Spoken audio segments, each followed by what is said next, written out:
At 08:42 a.m., the park's trail register recorded two signatures, Daniel M. and Aaron V., next to a handwritten note, "Day hike to Rancheria Falls, back by sundown." The Rangers' counter camera later captured them buying a topo map and 2 bottles of electrolyte drink. Their receipt timestamp reads 08:47:33. Morning lights slanted clean across the granite, windless and clear. Standard Sierra visibility of 31 miles. Erin adjusted her GPS unit, marking waypoint 37 to 5741 N 119 to 47 W.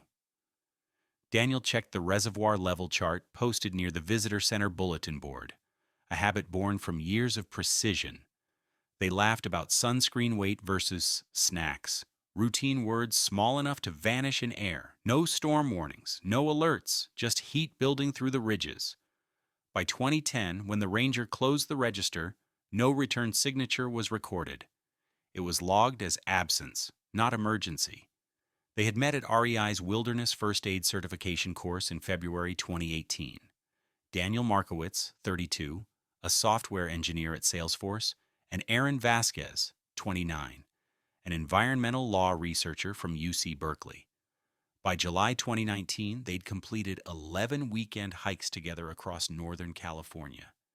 Their families would later describe them as cautious planners who never took unnecessary risks. Daniel maintained detailed spreadsheets of trail conditions and weather patterns. Aaron logged GPS coordinates for every hike they completed. On July 6, 2019, Daniel texted his roommate, "Heading to Hetch Hetchy tomorrow. Standard day hike to Rancheria. Nothing ambitious." The text included a screenshot of the National Park Service trail map with their intended route highlighted in yellow. Cell phone data would later confirm they arrived at the Yosemite Park entrance at 06:54 a.m. on July 7th, paying the $35 entry fee with Daniel's credit card. The Hetch Hetchy entrance station surveillance footage shows them parking a silver 2015 Honda CR-V at 8:08:37 a.m. The temperature was already 76 degrees, with forecasted highs of 94 degrees. The National Weather Service had issued no alerts for the region. Ranger Helen Torres was staffing the information counter that morning. In her statement to investigators, she recalled, "They looked prepared, had proper footwear, hydration packs, and sun protection. Nothing stood out as unusual. Standard day hikers." The trail register entry was routine, just 2 names and an estimated return time. Daniel's parents would later note that the handwriting matched his distinctive slant, with slightly cramped letters typical of his engineering precision. Under emergency contact, he had written his father's cell number with a Sacramento area code. A receipt from the small visitor center shop shows a purchase timed at 8:47:33 a.m. 2 bottles of Gatorade, $4.98, a Yosemite topographic trail map, $4.98, a Yosemite topographic trail map, $4.98, a Yosemite topographic trail map, $12.95, and a package of trail mix, $3.25. The transaction was completed with Aaron's debit card, which had not been used since.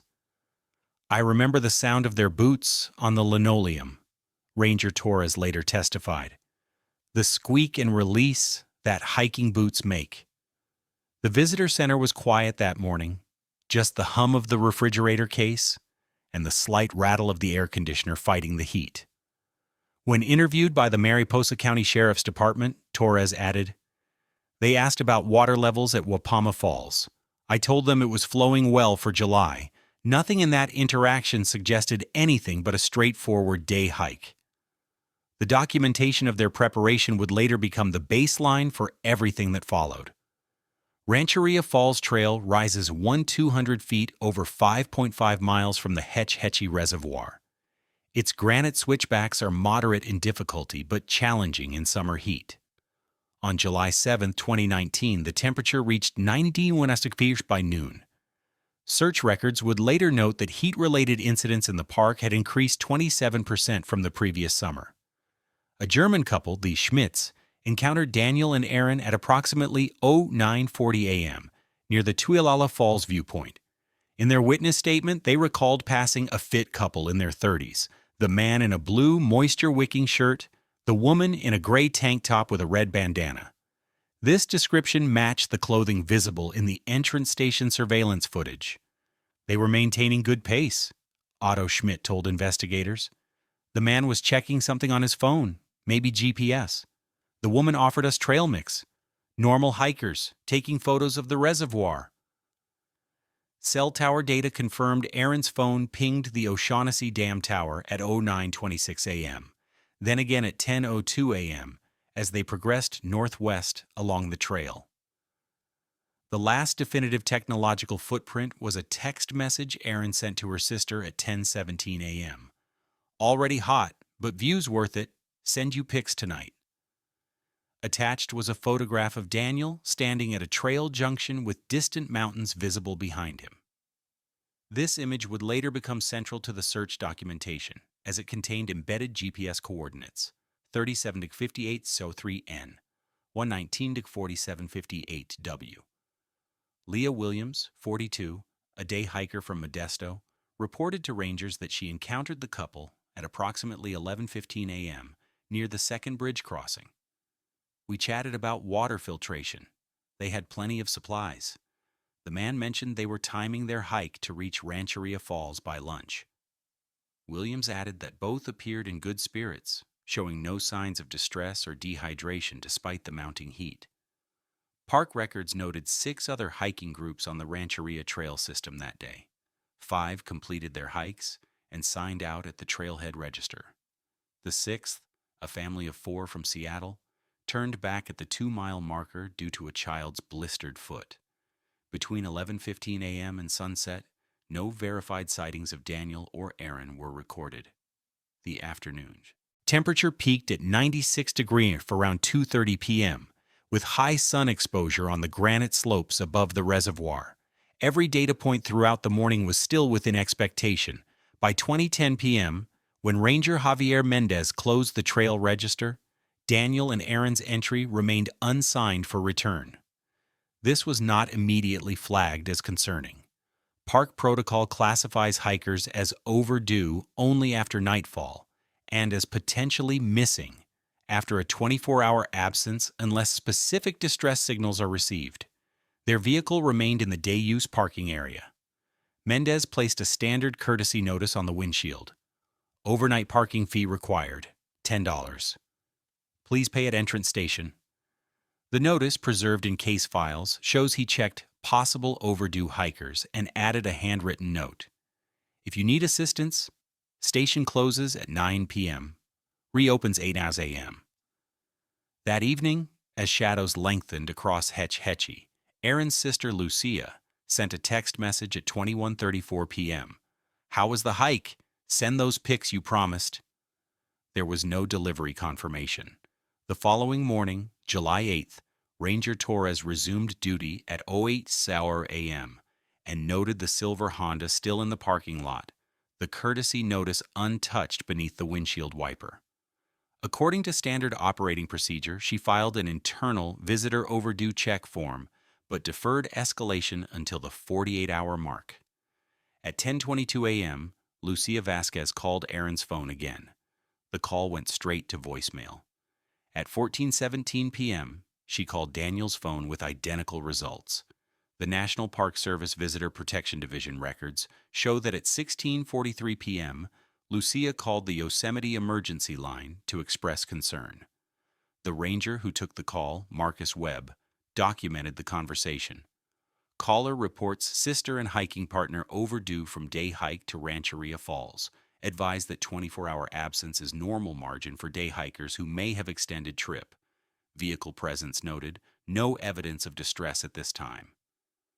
Lucia later testified that Webb told her, "People often decide to stay overnight when they find a nice spot. Cell service is spotty. We'll check again tomorrow morning." What wasn't apparent in the moment, cell tower data would later confirm that both phones had stopped transmitting by 14:30 p.m. on July 7th. Their final outgoing message was from Daniel to his father at 13:41 p.m. "Made it to the falls. Incredible view. Taking lots of pictures."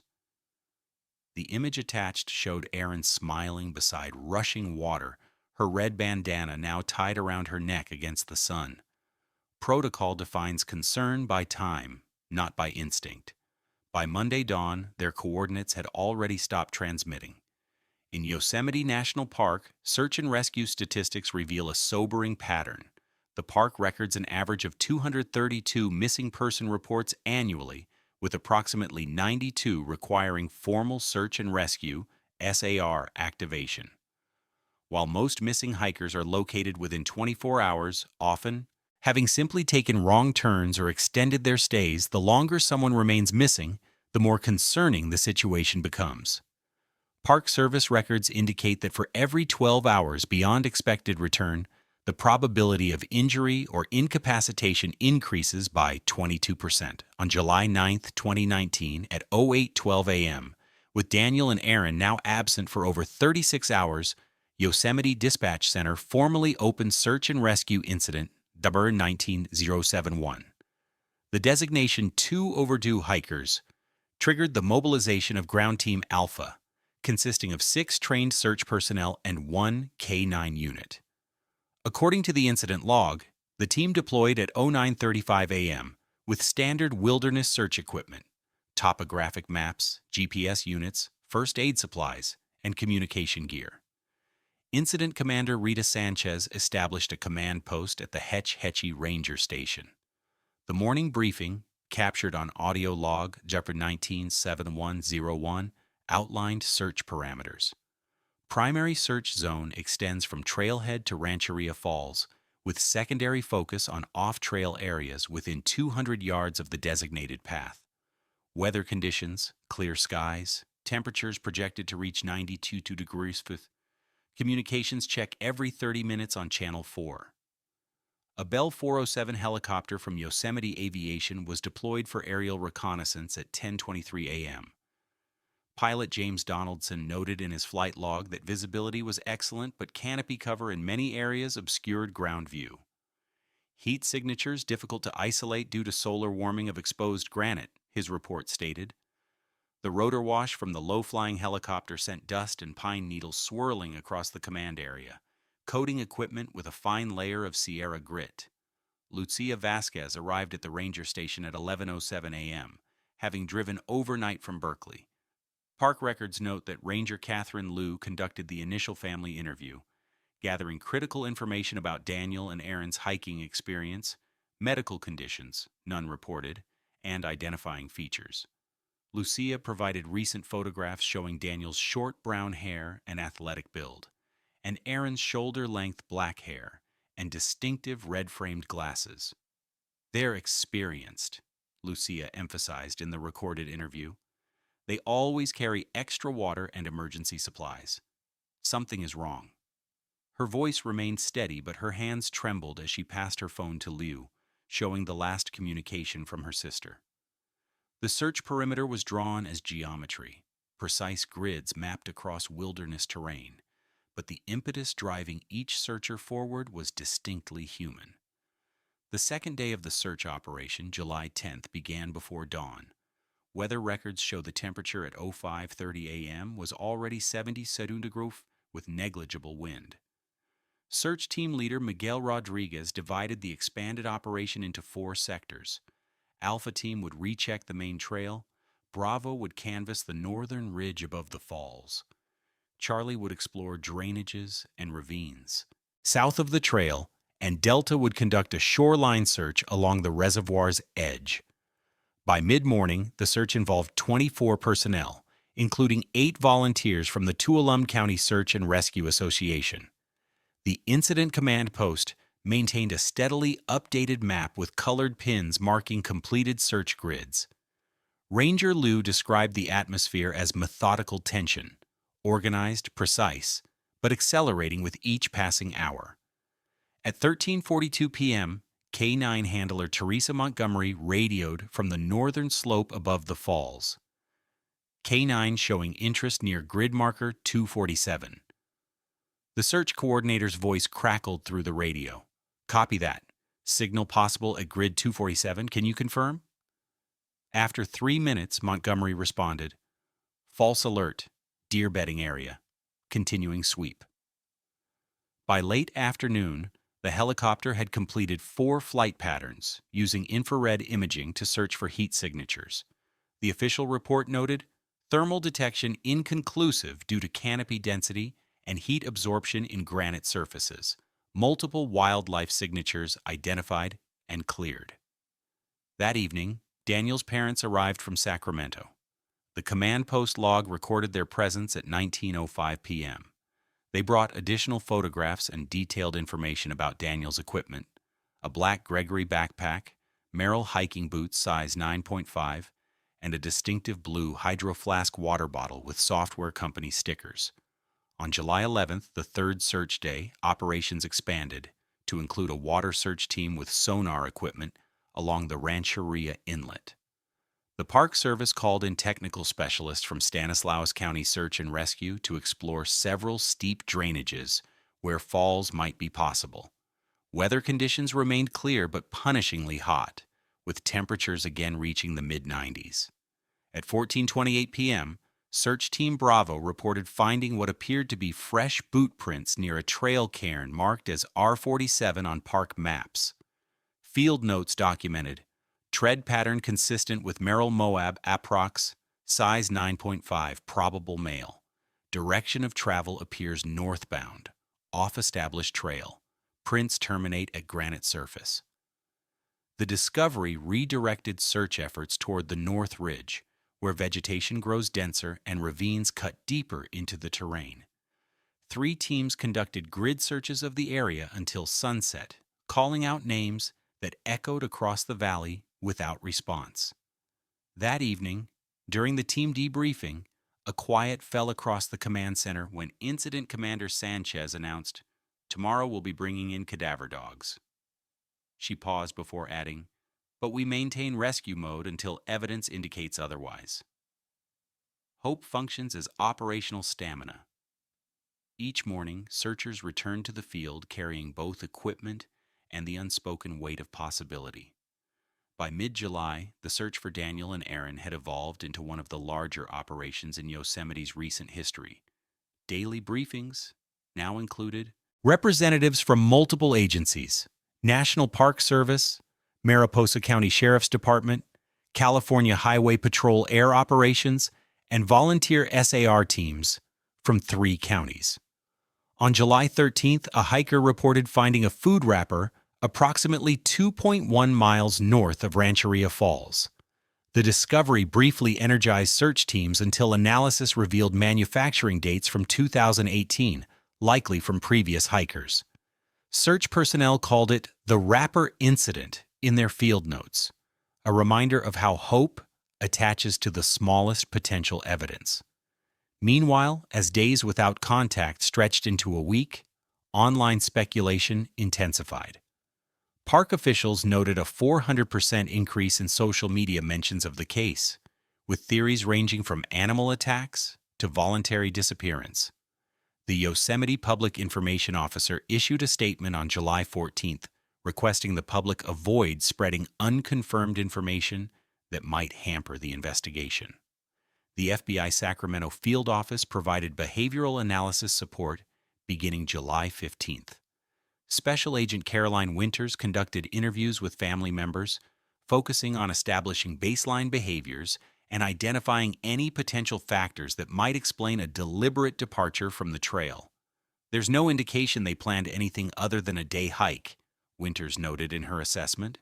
"Bank accounts show no unusual withdrawals. Their apartment contained unpacked work bags for Monday. All evidence points to their full intention to return." Inside the command post, the strain of the lengthening search became visible. The room hummed with laptop fans and radio static. Maps that once showed orderly search patterns now displayed an increasingly chaotic web of highlighted areas, pushpins, and notations. Coffee cups accumulated. Voices lowered. From the operations log, July the 16th. Search teams report physical fatigue. Weather conditions remain challenging. 94-degree off daily highs. Probability of detection in current search areas calculated at 87%. Lucia Vasquez maintained a near-constant presence at the command post, occasionally stepping outside when emotion overtook her. a park volunteer noted in the daily log.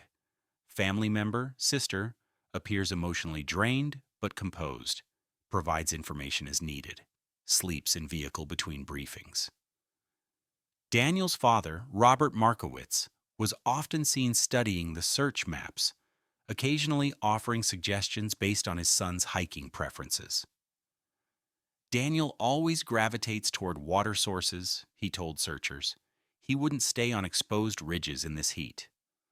On July 17th, an experienced SAR volunteer discovered a hiking sock approximately 3 miles northeast of the falls. Laboratory analysis expedited through the California Department of Justice confirmed the sock's manufacturing details matched a brand sold at REI, where Aaron had purchased hiking gear according to credit card records. However, DNA testing proved inconclusive, and the sock's weathered condition suggested it had been exposed to elements longer than 10 days. Every clue found stretched the definition of what it means to be alive and missing, rather than confirming the alternative. The forest kept their silence measurable, only by battery life. Phones long dead, emergency whistles unused, GPS trackers offline. After 13 days of intensive searching across more than 15 square miles of rugged terrain, Incident Commander Sanchez called a meeting with family members on the evening of July 20th, 2019. The small ranger station conference room held just 8 people: Daniel's parents, Aaron's mother and sister, the incident commander, a Park Service psychologist, and 2 lead investigators. According to the confidential meeting transcript, Sanchez spoke with measured precision. At this point, we've completed multiple sweeps of all high-probability areas with no significant findings. Search teams have logged over 200 person-hours in challenging conditions without locating any definitive evidence of Daniel or Aaron's direction of travel beyond the initial boot prints. What followed was the formal notification that operational protocols required a transition from active search and rescue to limited continuous search status, effectively shifting from rescue to recovery mode. The search would continue, but with reduced personnel and a different methodology focused on finding evidence rather than survivors. The psychology report noted the family members' reactions: comprehension without acceptance, questions focused on continued efforts rather than acknowledgement of likely outcome. Outside the conference room windows, the evening light cast long shadows across the command post parking lot. Search teams returning from the field moved with the heavy gait of exhaustion, equipment clanking softly as they unloaded vehicles. A generator hummed in the background, powering the satellite communications unit that had been continuously operating since the search began. Field notes from veteran searcher James Miller captured the atmospheric shift. Area near Grid C-17 investigated thoroughly. Dense undergrowth combed by hand in quadrants. All efforts yield NE, no evidence. Time spent 6.4 hours. Temperature reached 97 degrees by 1400 hours. Team morale declining. That same day, Ranger Devin Williams documented an incident that briefly electrified search teams: a powerful decay odor detected in a seasonal drainage half a mile from the last known GPS ping. 3 teams converged on the location, only to discover a partially decomposed deer carcass. Williams wrote, "Volunteers cried quietly as they repacked equipment. The emotional toll of false hope is becoming visible." Statistical analysis presented during the July 20th briefing revealed the brutal mathematics of wilderness searches. Survival rates after 10 days with summer temperatures exceeding 90 degrees dropped below 12% even for experienced hikers. The search had now exceeded standard protocols by 3 days, maintained only by the unusual circumstances and the family's unwavering insistence.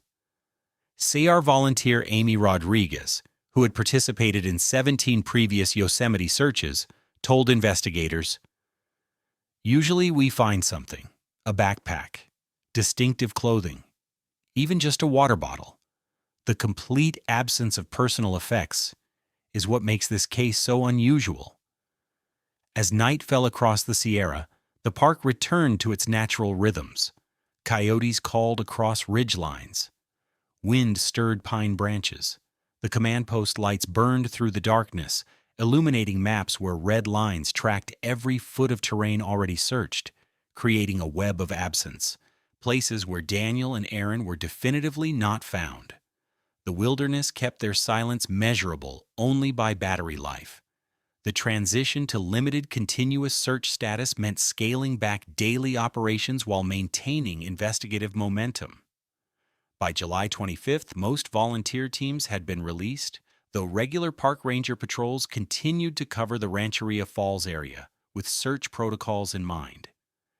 The families reluctantly returned to their homes, leaving contact information with promises of immediate notification should any developments occur. Case 19071 remained open but dormant throughout August and September 2019. Hikers were advised to report any unusual findings, and periodic helicopter sweeps continued when aircraft were available for other park operations. The missing persons flyers with Daniel and Aaron's photographs remained posted at trailheads throughout the park. On October 28, 2019, nearly 4 months after the disappearance, the case file notes an unexpected development. 2 deer hunters from Sonora, California, brothers Mason and Jeff Randall, were exploring the backcountry north of Cherry Lake, approximately 2.8 miles from the northernmost search grid boundary. While tracking a deer through a densely wooded ravine, they noticed what appeared to be weathered canvas material partially visible beneath forest debris. Sheriff's Deputy Luis Ortega, who was dispatched to the GPS coordinates provided by the hunters, documented his initial findings. At approximately 14:42 hours, I arrived at the location, 37 to 58, 22 N, 119 to 50 Mass 15W, guided by reporting parties. The site contained what appears to be a deteriorated camping tarp, olive green in color, partially buried under fallen pine needles and soil. Material shows signs of intentional covering rather than natural debris accumulation. The deputy's body camera footage, preserved in evidence files, captured the scene. A steep-sided ravine with minimal sunlight penetration, dense underbrush, and the faint sound of running water from a seasonal creek approximately 30 yards east. As Ortega surveyed the area, the microphone picked up his radio transmission through bursts of static. Dispatch, I'm going to need additional units at this location. Please notify Park Service Investigative Team.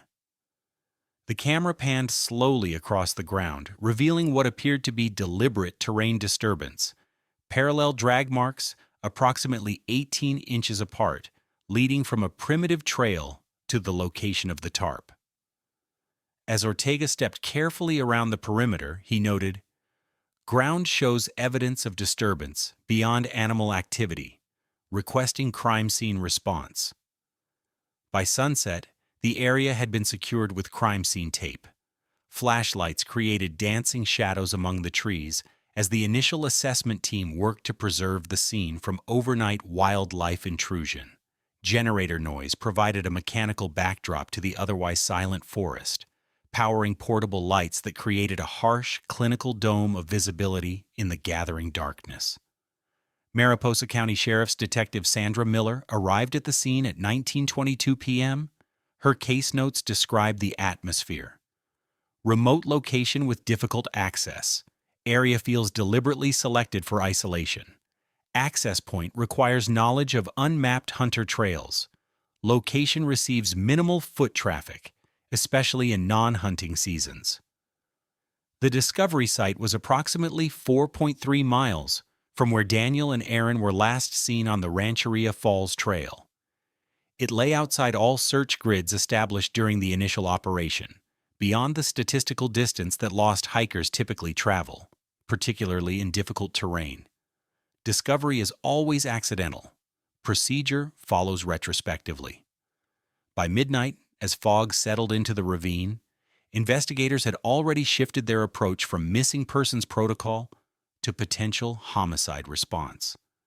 By dawn on October 29th, the isolated ravine had transformed into a methodical crime scene. FBI Evidence Response Team technicians arrived from Sacramento, setting up a processing station on the narrow access trail. Yosemite National Park temporarily closed the Cherry Lake backcountry to public access, citing ongoing law enforcement operations.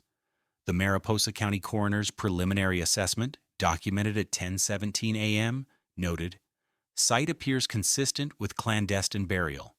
Surface soil disturbance measures approximately 2.2 meters by 1 meter. Depth unknown pending excavation." The recovery operation proceeded with archaeological precision. Investigators established a grid system across the site, photographing each square meter before careful excavation. By mid-afternoon, the team had exposed what medical examiner Dr. Haley Chen described in her field notes as two sets of human remains in advanced decomposition, positioned supine, side by side, with interlinked hands. The portable generators hummed continuously, powering lights and equipment. The air carried the clinical smell of decomposition masked by chemical agents, while the rustle of Tyvek suits and the snap of latex gloves created a sterile soundtrack against the natural forest ambiance. Investigators moved with deliberate care, their faces set in the focused, expressionless mask that comes with professional exposure to trauma. Dental records confirmed what the families had feared for months. The remains were identified as Daniel Markowitz and Aaron Vasquez. The preliminary field examination revealed details that transformed the narrative from tragic accident to deliberate violence. Dr. Chen's report noted, both sets of remains show evidence of ligature marks on lateral wrists. Preliminary toxicology indicates presence of phenobarbital derivatives in tissue samples. In the soil surrounding the remains, investigators recovered several items cataloged in Evidence Log 299B. Lengths of nylon cord fashioned into restraints, a disposable lighter, food wrappers with manufacturing dates consistent with July 2019, and, most significantly, a weatherproofed trail camera secured to a nearby pine tree, positioned to observe the site. FBI digital forensics specialist Aaron Tompkins processed the camera on site, discovering it had been modified to operate on extended battery life. The camera contained 47 images spanning July 8-17, 2019, his report stated. Images show the site at various stages, including what appears to be the burial process. The device was manufactured by Bushnell but has been substantially altered with aftermarket components. The camera itself became a crucial piece of physical evidence. Its exterior had been wiped clean of prints, but partial finger marks remained on the internal battery compartment, a detail that would later prove pivotal to the investigation. As evening approached on the second day of recovery, the remains were respectfully transferred to the county medical examiner's facility. The FBI established a satellite command post at the Cherry Lake Ranger Station, where investigators began mapping connections between the physical evidence and missing person case files. Sheriff's Detective Miller, who had been involved since the initial search, noted in her case summary, "The location suggests knowledge of backcountry routes not commonly found on tourist maps. The perpetrator demonstrated familiarity with areas outside standard patrol routes and visitor trails." During the evidence processing, a moment captured on an investigator's body camera would later be included in the case review. As technicians carefully lifted Daniel's remains, they discovered his hand still clasped around Aaron's, a final human connection preserved through months in the wilderness. The terrain had recorded what human memory couldn't. The discovery site investigation continued for 7 days, yielding evidence that pointed toward premeditation rather than opportunity. FBI analysts constructed a detailed timeline suggesting the couple had been intercepted on the trail, likely incapacitated with drugged water or food, and transported to the remote location approximately 4.3 miles from their last known position. By early November 2019, the investigative focus shifted from recovery to identification of a perpetrator. Special Agent in Charge Michael Torres ordered a comprehensive review of unsolved cases in Yosemite and adjacent wilderness areas. This data mining operation revealed a disturbing pattern. In both 2016 and 2017, solo hikers had disappeared from backcountry trails. While these cases had been classified as probable wilderness accidents, neither body had been recovered. Case docket number 16092 involved Thomas Bennett, 27, a graduate student from UC Davis, who disappeared while conducting botanical research near Hetch Hetchy in May 2016. Case number 17156 concerned Melissa Yao, 34, a wilderness photographer last seen on the Pupinot Valley Trail in August 2017. Both had signed trail registers, parked vehicles at trailheads, and vanished without discernible trace, their cases eventually suspended due to lack of evidence. The fingerprint recovered from the trail camera's battery compartment provided the breakthrough. FBI analysis report number RF223 documented partial latent print from right index finger matched to Gregory Lane Ross, DOB 517, 1972. Subject has employment history with Yosemite National Park concessionaire from 2010-2015. Ross's personnel file, subpoenaed from Aramark, the park concessionaire, revealed he had worked as a maintenance technician assigned primarily to the Hetch Hetchy region. He was terminated in December 2015 following a workplace incident described as threatening behavior toward female co-workers. His disciplinary record included 3 complaints about uncomfortable conversations with female visitors and 1 formal reprimand for unauthorized use of Park Service trails after hours. Investigation of Ross's employment history uncovered that his duties had included maintenance of backcountry composting toilets, giving him legitimate reason to access remote locations and knowledge of unmapped service routes throughout the park. His personnel file contained GPS coordinates of maintenance locations that created a map of isolation, places rarely visited by tourists or rangers. On November 12, 2019, FBI Geographic Information System specialists completed an analysis overlaying Ross's known work locations with terrain features from all 3 disappearance cases. This revealed a disturbing spatial pattern centered around the Cherry Lake watershed. Analyst Jennifer Parker noted, subject demonstrated preference for locations with specific characteristics: seasonal water sources, dense canopy cover, minimal trail access, and natural features that limit visibility from air surveillance.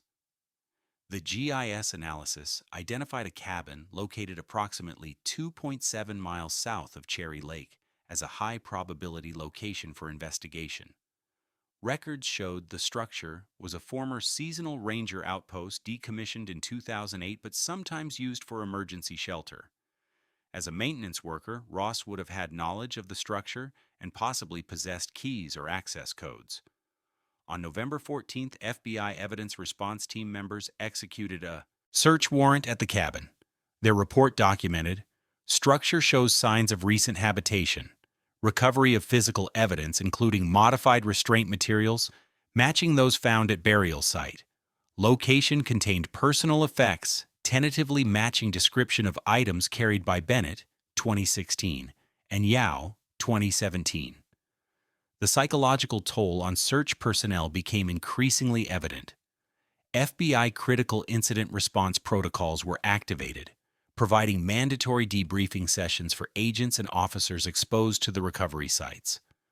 One ranger with 16 years of wilderness experience requested reassignment after the cabin search, telling supervisors, "Some things you can't unsee, even in places you've always loved. Predation in wilderness often hides behind maintenance authority." The investigation narrowed to locating Gregory Lane Ross. Digital forensics revealed he had maintained minimal online presence since his termination from park employment in 2015. Financial records showed sporadic employment through temporary agencies in California's Central Valley, primarily in maintenance and janitorial positions.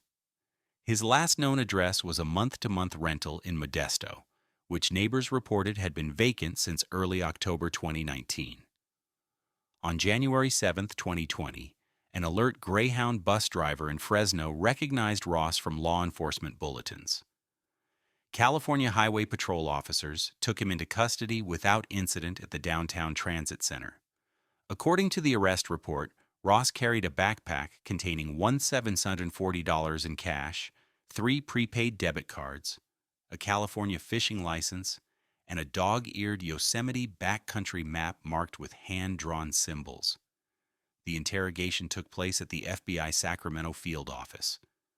The room was spare and functional, a metal table, 4 chairs, and the soft hum of the ventilation system providing white noise beneath the conversation. 2 cameras recorded from opposite corners, their presence marked by small red indicator lights. FBI Special Agent Caroline Winters conducted the initial interview, later joined by Yosemite Chief Ranger Marcus Hayes. The transcript records Ross as calm and initially cooperative, answering biographical questions with precise detail. When questioned about his whereabouts in July 2019, he stated he had been camping in the high country, away from the tourists. 6 hours into the interview, after reviewing evidence recovered from the cabin, Ross's demeanor changed.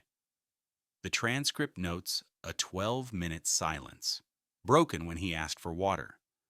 When questioning resumed, the record shows this exchange. Winters: Gregory, we've found the trail camera. We know about the cabin. We've identified your fingerprints. We need to understand what happened to Daniel and Aaron. Ross: Silence for 47 seconds. They came by accident. I wanted company. Winters: Company? Ross: You don't understand what it's like. Everyone leaves the park. Visitors, rangers, everyone goes home. I stayed. Over the next 3 hours, Ross provided details that aligned with evidence found at both the burial site and cabin. He described encountering Daniel and Aaron on the trail, offering them water he had mixed with crushed sleeping medication.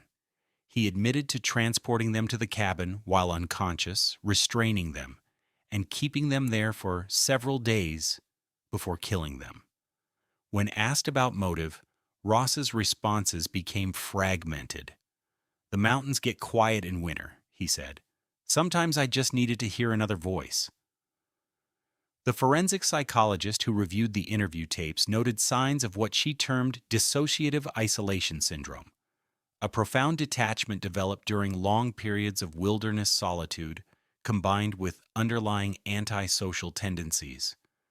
Perhaps most disturbing was Ross's detailed knowledge of park operations, which had enabled him to evade detection. Rangers check the main trails. They never come to the old places, he explained. I knew where the helicopter couldn't see. I knew which trails don't exist on visitor maps. He described monitoring search operations from ridgelines, watching as teams worked in grids that never extended to his location. They were looking for lost hikers, he said, not for someone who knows how not to be found. The cabin search ultimately revealed evidence linking Ross not only to Daniel and Aaron, but also to the disappearances in 2016 and 2017. A small notebook recovered from beneath a floorboard contained entries referencing guests, with dates corresponding to all 3 incidents. Ross's confessions, delivered in a flat affect beneath the fluorescent lights, were recorded, transcribed, and eventually submitted as evidence. But even as he detailed his actions, something remained opaque about his psychology, a mirror reflecting not conventional motive, but the distortion that emerges when isolation becomes identity. Captivity can be a mirror, not motive. United States versus Gregory Lane Ross, case DD 20-2143, began in U.S. District Court for the Eastern District of California on September 14, 2020. As the crimes occurred on federal land, prosecution fell under federal jurisdiction, with Assistant U.S. Attorney Diane Fujimoto leading the government's case. The trial lasted 11 days, with 28 witnesses, including FBI agents, park rangers, forensic experts, and family members. The courtroom in Fresno maintained strict COVID-19 protocols, with participants masked and distanced. This clinical atmosphere, plexiglass barriers, hand sanitizer stations, temperature checks, added an additional layer of sterility to already antiseptic proceedings. Evidence was presented through screens, rather than passed physically between jurors. Even grief maintained social distance. The prosecution constructed a methodical case based on physical evidence, digital forensics, and Ross's recorded confessions. FBI analysts testified about the modified trail camera, the restraint system found at the cabin, and DNA evidence linking Ross to items recovered from all three disappearance cases. The most powerful testimony came from Dr. Haley Chen, who detailed the forensic analysis of Daniel and Aaron's remains, including evidence of prolonged captivity before death. Ross's public defender argued unsuccessfully for an insanity defense, presenting expert testimony suggesting his client suffered from wilderness-induced psychosis, a condition not recognized in the DSM-5. The jury deliberated for just 7 hours before returning guilty verdicts on all counts: 2 charges of first-degree murder, 2 charges of kidnapping resulting in death, and multiple counts related to prior disappearances. On November 2, 2020, U.S. District Judge Raymond Ortiz sentenced Ross to consecutive life terms without possibility of parole. During sentencing, Judge Ortiz addressed the families. The court recognizes that no judicial outcome can restore what was taken from you. The legal system can provide accountability, but it cannot heal absence. The case prompted significant procedural changes within the National Park Service. In January 2021, NPS Director William Peterson signed Directive 2104, reducing the escalation window for missing hikers from 48 hours to 24 hours. The directive also established new protocols for background checks on all employees and contractors with access to backcountry areas and mandated improved GPS tracking systems for maintenance personnel working in remote locations. Yosemite National Park implemented additional security measures at trailheads, including enhanced surveillance cameras and emergency beacon checkouts for backcountry hikers. The Hetch Hetchy entrance station, where Daniel and Aaron had signed the trail register in July 2019, installed a new digital check-in system with automated alerts for overdue hikers. Throughout the investigation and trial, the families maintained dignified presence. They sat in the courtroom each day, masked and distanced, their eyes visible above face coverings as they watched proceedings unfold through plexiglass barriers. They did not speak to media. When the verdict was announced, there were no outbursts, no visible release, just the slight forward bow of shoulders that acknowledges information without providing relief. Lucia Vasquez later established the Daniel and Aaron Wilderness Safety Foundation, which provides emergency beacons to hikers and funds advanced training for search and rescue teams. In her only public statement during a 2021 fundraiser, she said simply, "The mountains weren't the danger. We need to remember that while making sure everyone comes home." The case files were officially closed, the evidence cataloged and stored, the transcripts archived. In the sterile language of bureaucracy, incidents became statistics, names became case numbers, and wilderness areas that once represented freedom acquired the shadow of calculated risk. Procedure learns slowly, one absence at a time. In June 2021, nearly 2 years after Daniel and Aaron disappeared, a National Park Service documentary crew filmed an educational segment on wilderness safety at the Hetch Hetchy entrance station.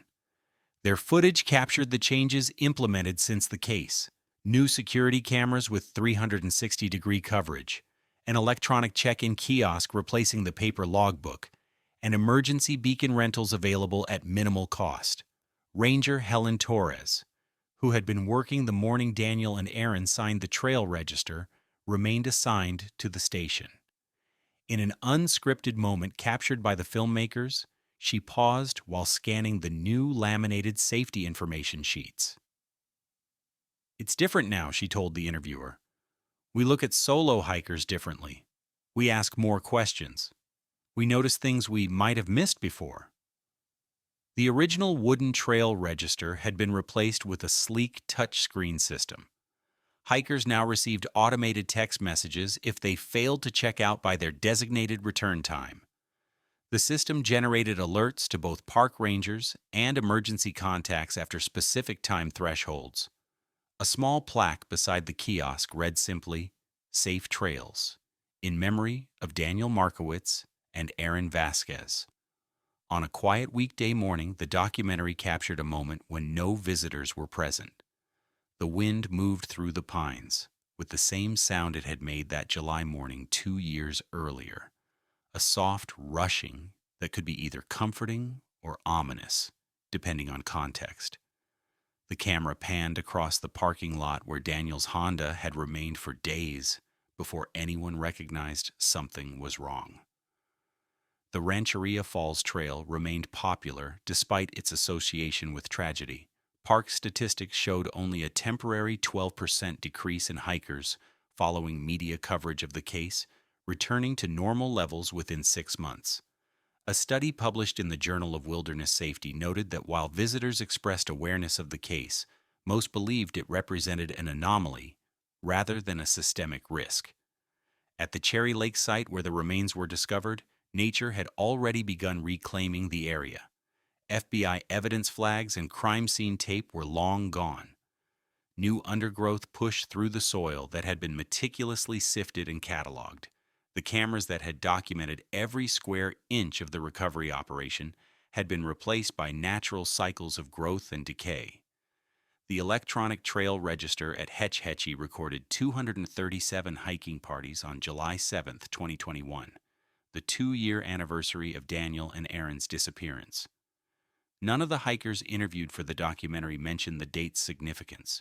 For most, it was simply a beautiful summer day in the Sierra Nevada, with clear visibility extending 31 miles across the granite landscape. The final segment of the documentary showed the command center that had once hummed with search activity now returned to its regular function as a ranger station. The maps and grids were gone, the radio channels quiet. The missing person flyers had been taken down, replaced by standard park information. In the empty trail register screen that awaited the next day's hikers, the camera caught a brief reflection. Trees moving in wind, clouds passing overhead, the natural world continuing its cycles regardless of human presence or absence. The image held for several seconds before cutting to black, leaving viewers with the reminder that wilderness contains everything we bring to it, including both wonder and risk. The laminated logbook, clean, empty lines waiting.